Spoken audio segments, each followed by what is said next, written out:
Okay तो इस video में मैं साउथ की सुपर हिट मूवी नेट्रिकन को एक्सप्लेन करूंगा, which is one of the best suspense and thrill genre story. IMDb पे इसकी रेटिंग 6.2 आउट ऑफ 10 है और इस कहानी की थीम बेस्ड है एक एक्स CBI ऑफिसर पर जो कि देख नहीं सकती बट स्टिल उसे एक साइको किलर को रोकना है to save the girls from his prison.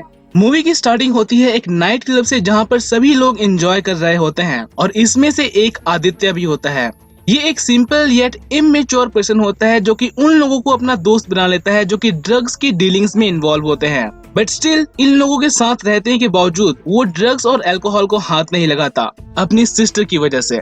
और अब एंट्री होती है इसकी सिस्टर की, मिस दुर्गा, CBI ऑफिसर, जो कि इसे घसीटते हुए उस क्लब से बाहर ले जाती है और काफी फटकार लगाती है एज अ बिग सिस्टर। और जब ये इसकी फिर भी बात नहीं मानता तो वो उसके हाथ में हथकड़ी लगा देती है ताकि ये वो वहाँ से भागे नहीं और इसे अच्छे और बुरे फ्रेंड्स के बीच में डिफरेंस बताने लगती है। ये दोनों ब्लड रिलेटेड नहीं होते बल्कि एक आश्रम में पले बड़े होते हैं, इसीलिए आदित्य उसकी बात कुछ खास नहीं मानता। On the other hand Durga के लिए उसका छोटा भाई सबसे प्यारा होता है, इवन थो नॉट ब्लड रिलेटेड। आदित्य यहाँ पर उसके पॉकेट से कीज निकालने की कोशिश करता है ताकि वो अपने हाथ की हथकड़ी खोल सके। वहीं दुर्गा उसे ऐसा करने से रोक रही होती है जिसकी वजह से इनकी गाड़ी आउट ऑफ कंट्रोल हो जाती है और वो ब्रिज के साइड बैरियर से जाके टकरा जाती है। और इस एक्सीडेंट की वजह से दुर्गा की आंखों में कांच के टुकड़े चले जाते हैं जिससे उसे देखने में काफी प्रॉब्लम होती है, बट स्टिल वो कार के बाहर होती है। ऑन दी अदर हैंड उसका भाई कार के अंदर ही रह जाता है उसके हाथ में हथकड़ी लगे होने की वजह से। और हमें यहाँ पर थोड़ी सी स्ट्रगल देखने को मिलती है जहाँ पर दुर्गा अपने भाई को बचाने की पूरी कोशिश करती है, बट उस एक्सीडेंट की वजह से और कुछ देख नहीं पाने की वजह से वो बेहोश हो जाती है और वो गाड़ी सीधा पुल के नीचे जिसे एक ट्रक और कुचल देती है। दुर्गा की आई सर्जरी कर उन कांच के पीसेस को बाहर निकाला जाता है, बट ये सर्जरी उसकी आंखों को डैमेज होने से नहीं बचा पाती। और अब कहानी में एंट्री होती है एक साइको किलर की जिसे बायोस्टोफिलिया पैराफिलिक डिसऑर्डर की बीमारी होती है। ये एक ऐसी मेंटल कंडीशन होती है जिसमें इंसान को दूसरों को टॉर्चर करने पर सेक्सुअल अराउजल होती है और इसी चीज को फील करने के लिए इसने कई सारी लड़कियों को किडनैप किया होता है और उन्हें टॉर्चर कर रहा होता है। एक दिन दुर्गा को हॉस्पिटल से कॉल आती है कि इन्हें एक आई डोनर मिल गया है और इसे हॉस्पिटल बुलाया जाता है फॉर फर्दर डिटेल्स। बट जब ये वहाँ पर जाती है तो इसे इन्फॉर्म किया जाता है कि उस डोनर की आंखें काफी डैमेज हो गई थी, इसीलिए अब वो कुछ नहीं कर सकते and she needs to wait for the next donor। Durga एक CBI ऑफिसर होती है, इसलिए उसे अभी भी सैलरी मिल रही होती है as a government servant, but Durga को ऐसे फ्री में सैलरी लेना जमता नहीं, इसलिए वो अपने सीनियर से बात करने जाती है कि अगर उसे कोई पोस्ट मिल सके, अगर फील्ड वर्क नहीं तो वो ऑन द टेबल जॉब करने के लिए भी रेडी है। बट यहाँ पर उसके सीनियर उसे मना कर देते हैं, इसलिए नहीं क्योंकि वो ब्लाइंड है बल्कि इसलिए क्योंकि उसने अपने भाई को एज ए क्रिमिनल ट्रीट किया होता है जिसकी वजह से उसकी जान चली गई होती है और अगर उसने उस दिन उसे हथकड़ी नहीं लगाई होती तो शायद वो जिंदा होता।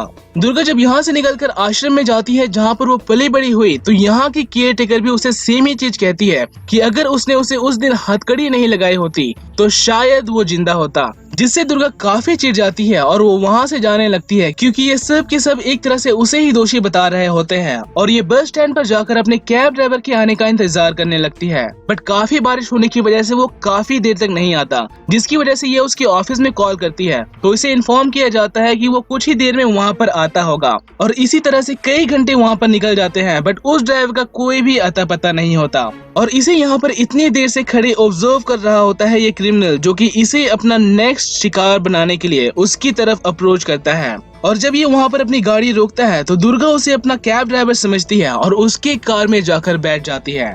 नाउ डोंट फॉरगेट कि दुर्गा एक एक्स CBI ऑफिसर है और वो ब्लाइंड होने के बावजूद भी एक CBI ऑफिसर ही है जिसे हर तरह की ट्रेनिंग मिली है। और जैसे ही वो उस कार में एंटर होती है वो बहुत कुछ नोट कर लेती है, जैसे कि उस कार की स्मेल और उस ड्राइवर की वॉइस टोन। और जब ये ड्राइवर उसे फोर्स करता है पानी पीने के लिए तो उस पानी की स्मेल से वो समझ जाती है कि उसमें जरूर कुछ मिलाया गया है, जिससे वो रेजिस्ट करने लगती है और इसी सब में वो पर्सन किसी की एक्सीडेंट कर देता है। और जब दुर्गा उससे पूछती है कि वो क्या था तो वो उसे एज अ डॉग बताता है और उस पर्सन की बॉडी को डिक्की में डालने लगता है, जिससे दुर्गा समझ जाती है कि वो जरूर कोई पर्सन रहा होगा, इसीलिए वो पुलिस को कॉल लगाने लगती है, जिससे ये पर्सन उसे धक्का मारते हुए वहाँ से भाग जाता है। वही दुर्गा कुछ लोगों की हेल्प लेकर पुलिस स्टेशन जाती है रिपोर्ट लिखवाने के लिए।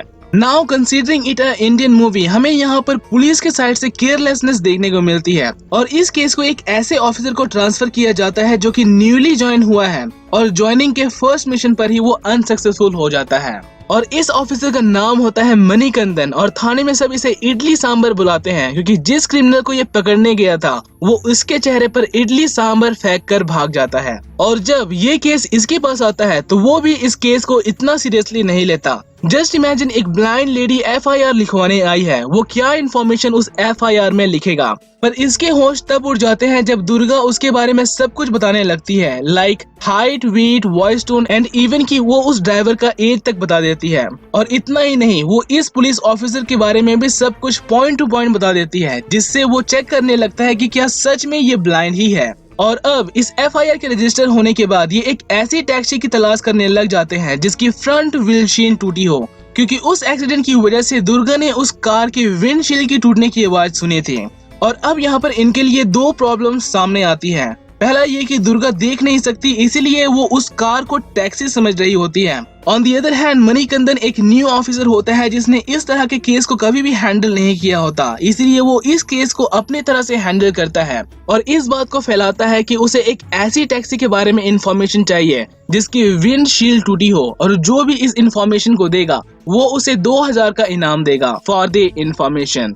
और अब ये बात उड़ते उड़ते पहुंचती है एक डिलीवरी बॉय तक जिसका नाम होता है गौतम और इसे उसी कार ड्राइवर ने ठोकर मारी होती है वहां से भागते हुए। और जब ये कहता है कि वो कोई टैक्सी नहीं थी बल्कि कार थी तो ये उसका बिल्कुल भी विश्वास नहीं करते, क्योंकि एज पर दुर्गा वो एक टैक्सी थी, कोई कार नहीं, जिसकी वजह से इनके बीच में थोड़ी सी बहस हो जाती है और वो पुलिस ऑफिसर इसे हड़काते हुए वहाँ से बाहर निकाल देता है। और सेम इसी स्टेशन के बाहर वो साइको इंतजार कर रहा होता है दुर्गा का, हिज नेक्स्ट विक्टिम। बट जैसे ही ये उस डिलीवरी बॉय को देखता है ये काफी परेशान हो जाता है, क्योंकि गौतम ने ना सिर्फ उसकी कार देखी होती है बल्कि इसका चेहरा भी देखा होता है and is the only person who can identify him. और इसीलिए वो उसे मारने के लिए उसके पीछे जाता है और रात होने पर वो उस पर अटैक करने के लिए उसके पीछे दौड़ पड़ता है, जिससे हमें यहाँ पर थोड़ी सी भागम दौड़ देखने को मिलती है और एक जगह पर जाकर वो उसका सर फोड़ देता है। बट इससे पहले कि वो उसे पूरी तरह से मार पाता, एक लेडी के आने पर वो उसकी बॉडी को कचरे के ढेर में जाकर छुपा देता है।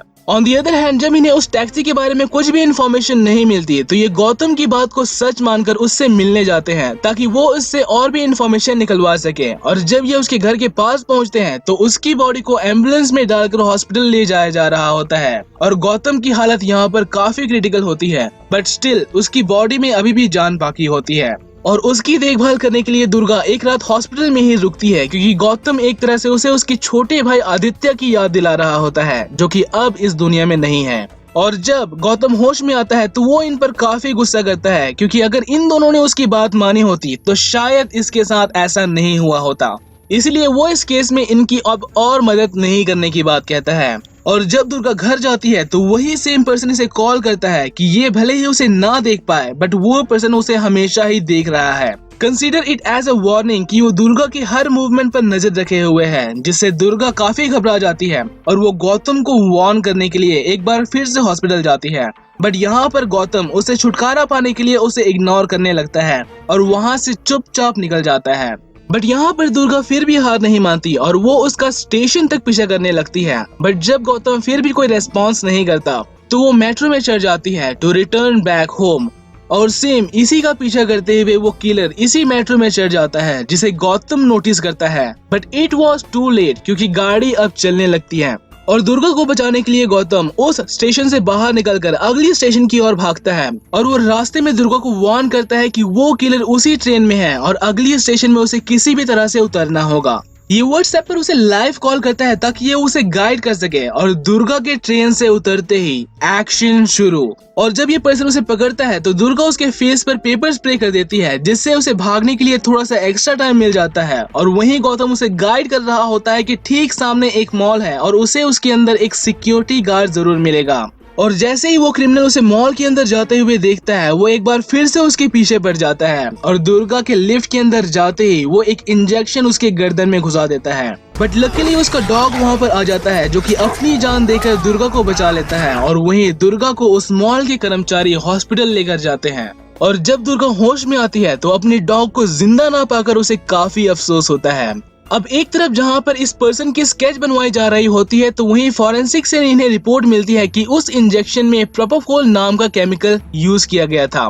और ये प्रोपोफॉल इतनी आसानी से नहीं मिलता क्योंकि ये सर्जरी के दौरान एज अ एनेस्थीसिया यूज होता है। और इस बात से दुर्गा की दिमाग की बत्ती जलती है कि वो पर्सन जरूर कोई डॉक्टर होगा, क्योंकि उसने इंजेक्शन सीधा उसके सर्विकल नर्व में लगाया था, जो कि सिर्फ एक एक्सपीरियंस्ड डॉक्टर ही कर सकता है। और साथ ही जब ये उसके कार में बैठी थी तो उसे डॉक्टर के क्लिनिक जैसे स्मेल आ रही थी। और अब हमें इसी डॉक्टर को दिखाया जाता है जो कि डिलीवरी करवा रहा होता है। Means they are finally on the right track. But यहाँ पर एक बहुत ही गंदी टर्न आती है कि मणिकंदन को इस केस से हटा दिया जाता है, सिर्फ इसलिए क्योंकि इस तरह के केस को हैंडल करने के लिए उसके पास कोई भी पास्ट एक्सपीरियंस नहीं है, इसीलिए वो इस केस को लीड नहीं कर सकता।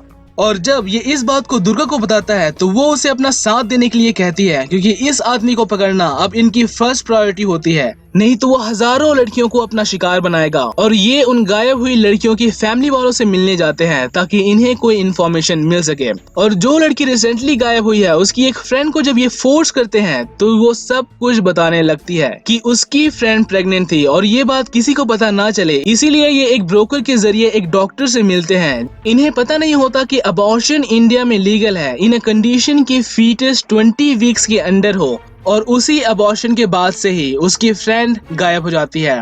इसने उस डॉक्टर को नहीं देखा होता, बट उस ब्रोकर का नंबर अभी भी उसके पास होता है, इसीलिए ये एक प्लान बनाते हैं कि ये उस ब्रोकर के जरिए उस डॉक्टर को पकड़ेंगे। और दुर्गा अबॉर्शन करवाने के बहाने उस ब्रोकर से मिलती है।